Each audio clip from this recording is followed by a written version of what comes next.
سلطان صلاح الدین ایوبی رحمۃ اللہ علیہ اپنے گھوڑے سے اترا، اپنے کمرے میں جانے لگا تو دیکھا کہ سامنے علی بن سفیان سر جھکائے پریشانی کے عالم میں کھڑا تھا۔ سلطان سمجھ گیا کہ کوئی گڑبڑ ضرور ہے، ورنہ علی بن سفیان بڑی سے بڑی مشکل میں بھی کبھی ہمت نہیں ہارتا۔ سلطان معظم نے علی بن سفیان کو حکم دیا کہ میرے کمرے کے اندر آؤ۔ علی بن سفیان سلطان معظم کے پیچھے پیچھے سلطان کے کمرے کے اندر چلا گیا۔ سلطان معظم کی نشست کمرے کے بالکل دروازے کے سامنے تھی۔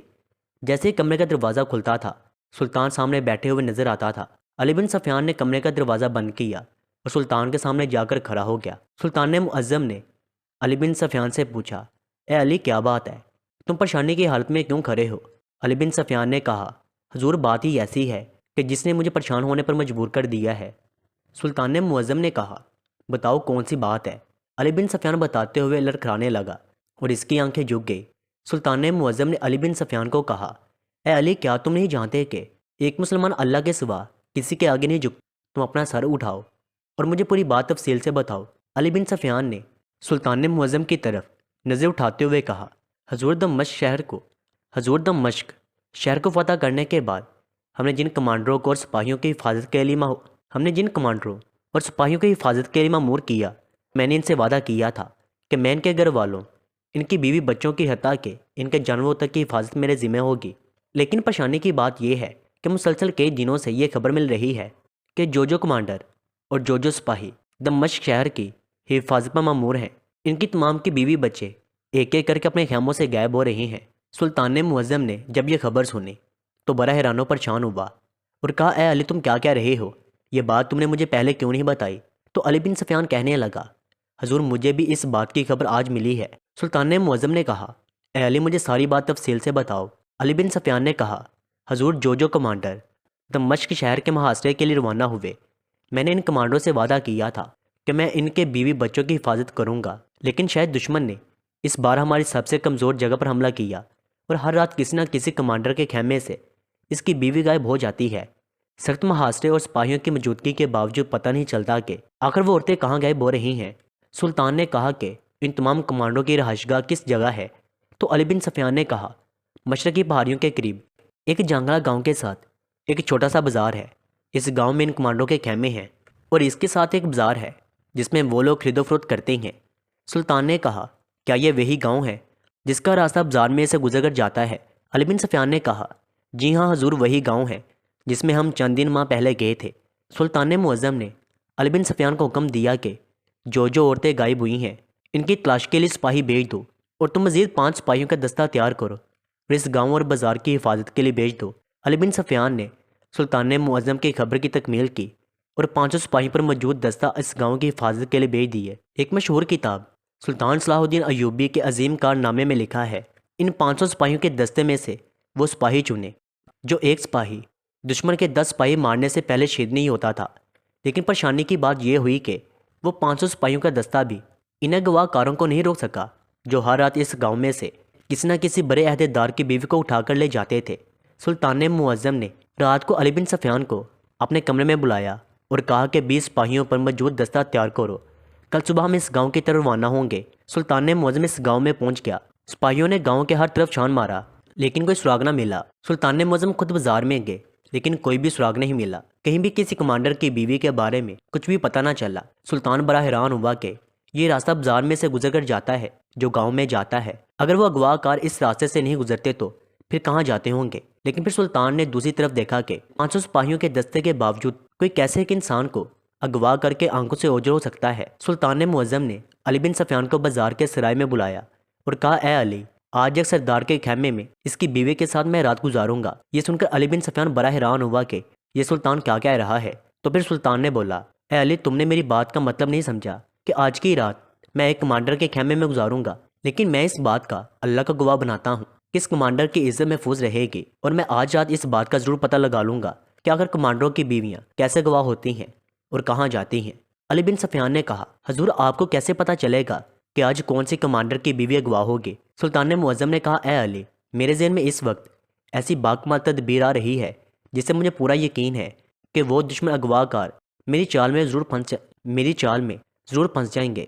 پھر علی سفیان نے کہا، حضور، لیکن ایک بات میری سمجھ میں نہیں آ رہی کہ آخر ان سب کے پیچھے کون ہے؟ اور حیرانی کی بات تو یہ ہے کہ صرف بڑے عہدیداروں اور کمانڈروں کی بیویاں ہی کیوں اغوا ہو رہی ہیں۔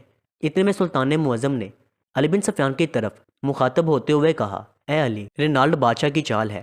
علی بن سفیان نے کہا، حضور وہ کیسے؟ سلطان نے کہا کہ جب معاہدے سے میں نے اس کے ہاتھ باندھ دیے جس کے تحت وہ مجھ سے جنگ نہیں کر سکتا، تو اب وہ ایسی چالیں چل رہا ہے کہ جس سے وہ میری سلطنت میں مزید فساد پھیلا سکے اور بد نظمی پیدا کر سکے۔ علی بن سفیان نے کہا، حضور آخر ان سب چیزوں سے وہ کیسے کر سکتا ہے؟ تو سلطان معظم نے کہا، اے علی، جب دمشق شہر کے کمانڈروں کی بیویاں اغوا ہو گئیں اور اس کے جاسوسوں کے ذریعے جب یہ بات دمشق شہر کے کمانڈوں تک پہنچے گی تو وہ پریشان ہو جائیں گے، ان کا دھیان گھر کی طرف بڑھ جائے گا اور اس کا یہ بھی خیال ہے کہ شاید وہ کمانڈر اپنی جگہ چھوڑ کر گھر واپس آ جائیں گے اور اس طرح شہر کا محاصرہ کمزور پڑ جائے گا اور بادشاہ رینالڈ اپنی چالوں میں کامیاب ہو جائے گا، لیکن ایسا ہرگز نہیں ہوگا۔ علی بن سفیان نے کہا، حضور اب یہ ساری بات میں سمجھ میں آ گئی ہے کہ ان تمام کمانڈروں کی بیویاں کیوں غائب ہو رہی تھی۔ پھر علی بن سفیان نے کہا، حضور اب ہمیں کیا کرنا ہوگا؟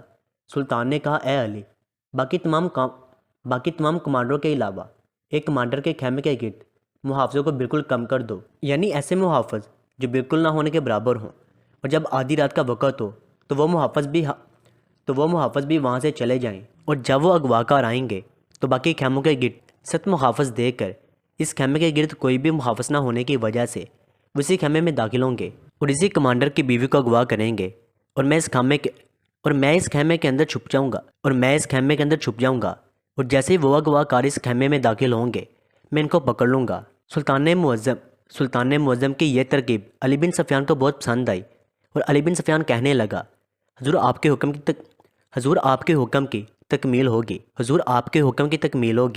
علی بن سفیان نے جا کر اس کمانڈر کی بیوی کو ساری صورتحال سے آگاہ کیا اور کہا کہ آج کی رات سلطان اس خیمے میں گزارے گا، تمہیں ڈرنے کی ضرورت نہیں۔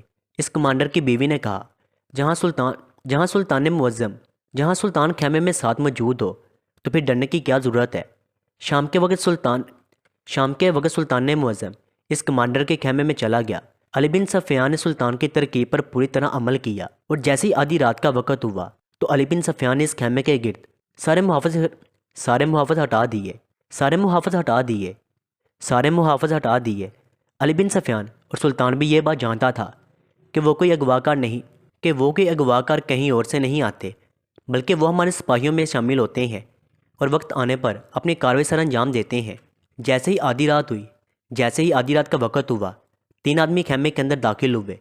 علی بن سفیان یہ سب چھپ کر نظارہ دیکھ رہا تھا۔ جیسے وہ خیمے کے اندر داخل ہوئے تو انہوں نے بستر میں سوئے ہوئے کمانڈر کی بیوی کو ایک قلین میں لپیٹا اور وہاں سے چلے گئے، لیکن ان کو نہیں پتا تھا کہ اس قلین میں اس کمانڈر کی بیوی کی جگہ سلطان معظم سویا ہوا تھا۔ ان اغوا کاروں کو یہ توقع نہ تھی کہ اس کی بستر میں سلطان ہو سکتا ہے، کیونکہ وہ پہلے کئی اس طرح کمانڈروں کی بیویوں کو اغوا کر چکے تھے۔ جب صبح کا وقت ہوا تو وہ اغوا کار تاجروں کے بیس میں صبح بازار میں دوسرے بازار میں جانے کے لیے روانہ ہوئے اور اس قلین میں سلطان معظم کو بھی ساتھ لے گئے۔ اب علی بن سفیان سمجھ چکا تھا کہ وہ کس طرح رات کو اغوا کرتے تھے اور صبح کس طرح اس گاؤں سے باہر ان کو لے کر جاتے تھے۔ اب علی بن سفیان بھی ان کا پیچھا کرتا چلا جا رہا تھا اور سلطان خاموشی سے اس قلین کے اندر چھپا تھا۔ وہ تاجر ساتھ والے جنگل میں چلے گئے اور جنگل کے بیچ میں جا کر انہوں نے ان تمام قلینوں میں سے ایک قلین کو نکالا، جس میں انہوں نے سلطان معظم کو کمانڈر کی بیوی سمجھ کر چھپایا تھا، اور جیسے اس قلین کو نکالا تو اس میں سے سلطان اس کمانڈر کی بیوی کی جگہ میں موجود تھا۔ سلطان کو دیکھ کر ان تمام کے رونگٹے کھڑے ہو گئے اور وہ اپنے ہوش کھو بیٹھے۔ اتنے میں علی بن سفیان نے تیر اندازوں سے ان پر حملہ کروا دیا۔ پھر سلطان معظم نے اپنے سپاہیوں کو حکم دیا کہ پورے جنگل کا چپا چپا چھان مارو۔ جب سپاہی نے جنگل کی تلاشی لی تو انہیں ایک غار ملا، جس غار میں ان اغوا کاروں نے کتنی کمانڈر کی بیویوں کو وہاں چھپا رکھا تھا۔ سلطان کے سپاہیوں نے تمام کمانڈروں کی بیویوں کو چھڑوا لیا اور سلطان نے ان سے تمام راز اگلوا لیے اور پھر ان کے سر کاٹ کر رینالڈ بادشاہ کو تحفے میں بھجوا دیے۔ اس طرح سلطان معظم کی عقل مندی نے جان پر کھیل کر اتنے بڑے راز سے پردہ اٹھا لیا، رینالڈ بادشاہ کو شرمندہ و سار کر دیا۔